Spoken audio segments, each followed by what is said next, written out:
अब आईआरसीटीसी का दौर खत्म होने वाला है क्योंकि इंडियन रेलवेज का नया रेल वन ऐप तेजी से पॉपुलर हो रहा है और कई लोग इसे रेलवेज का सुपर ऐप तक कहने लगे हैं। लेकिन बड़ा सवाल यह है कि आखिर रेल वन और आईआरसीटीसी में फर्क क्या है, कौन सा ऐप ज़्यादा फास्ट है, कौन सा ज़्यादा यूजफुल है और अगर आप रेगुलर ट्रेन ट्रैवलर हैं तो आखिर आपके फ़ोन में कौन सा ऐप होना चाहिए। Hi everyone, you're watching NBT Tech on the Go. I'm your host Mohini Bhadauria. तो चलिए वीडियो शुरू करते हैं। सबसे पहले समझते हैं रेल वन आखिर है क्या। दरअसल रेल वन इंडियन रेलवेज का all in one super app है जिसे CRIS यानी centre for railway information systems ने तैयार किया है। इसका मकसद अलग अलग रेलवे ऐप्स को एक ही प्लेटफॉर्म में लाना है, यानी अब ticket booking, train tracking, food ordering, complaint filing और कई दूसरी सर्विसेज एक ही ऐप में मिलती रहेंगी। अब अगर आईआरसीटीसी की बात करें तो आईआरसीटीसी रेल कनेक्ट ऐप अभी भी रिजर्व टिकट बुकिंग के लिए सबसे ज्यादा इस्तेमाल किया जाता है। तत्काल बुकिंग हो या फिर स्लीपर और एसी टिकट्स, ज्यादातर लोग आईआरसीटीसी पर ही भरोसा करते हैं। लेकिन रेल वन का फोकस सिर्फ रिजर्व टिकट्स तक सीमित नहीं है, बल्कि ये ज्यादा बड़ा इकोसिस्टम बनाने की कोशिश कर रहा है। अब बात करते हैं रेल वन के उन फीचर्स की जो इसे काफी इंटरेस्टिंग बनाते हैं।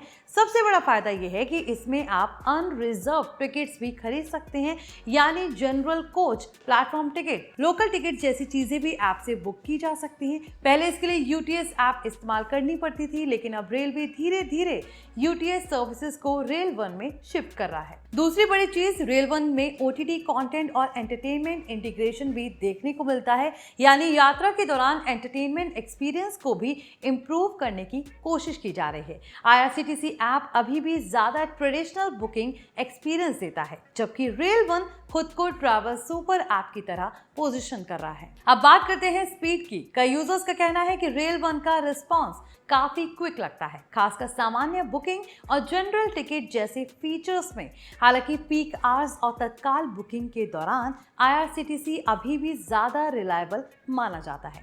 रेडिट और कई यूजर्स डिस्कशंस में भी यही बात सामने आई है कि रेल वन फास्ट जरूर लगता है, लेकिन आईआरसीटीसी अभी भी स्टेबिलिटी के मामले में थोड़ा स्ट्रांग माना जाता है।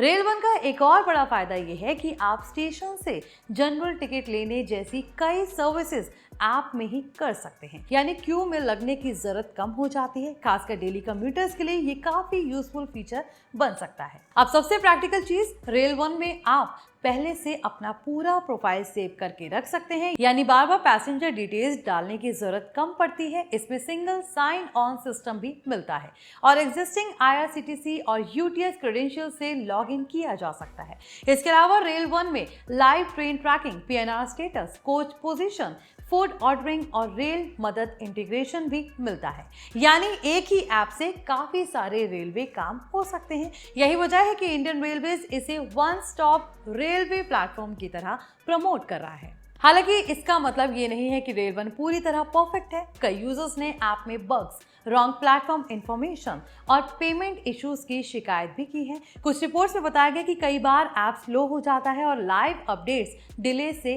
दिखाई देते हैं, यानी अभी भी इसमें इंप्रूवमेंट्स की काफी जरूरत है। अब अगर सीधा कंपैरिजन करें तो आईआरसीटीसी अभी भी रिजर्व टिकट बुकिंग और तत्काल के लिए ज्यादा ट्रस्टेड प्लेटफॉर्म माना जाता है। लेकिन अगर आप एक ऐसा ऐप चाहते हैं जहां पर reserve tickets, unreserve ticket, platform ticket, train tracking और बाकी रेलवे सर्विसेज एक साथ मिले, तो रेल वन ज्यादा मॉडर्न एक्सपीरियंस यहां पर दे रहा है। कुल मिलाकर रेल वन इंडियन रेलवेज का फ्यूचर दिखाई देता है, क्योंकि रेलवे अब अलग अलग ऐप्स की बजाय एक सिंगल इकोसिस्टम बनाना चाहता है। लेकिन फिलहाल दोनों ऐप्स की अपनी अलग स्ट्रेंथ है। आईआरसीटीसी ज्यादा स्टेबल बुकिंग एक्सपीरियंस देता है, वहीं रेल वन ज्यादा ऑल इन वन कन्वीनियंस देने की कोशिश कर रहा है।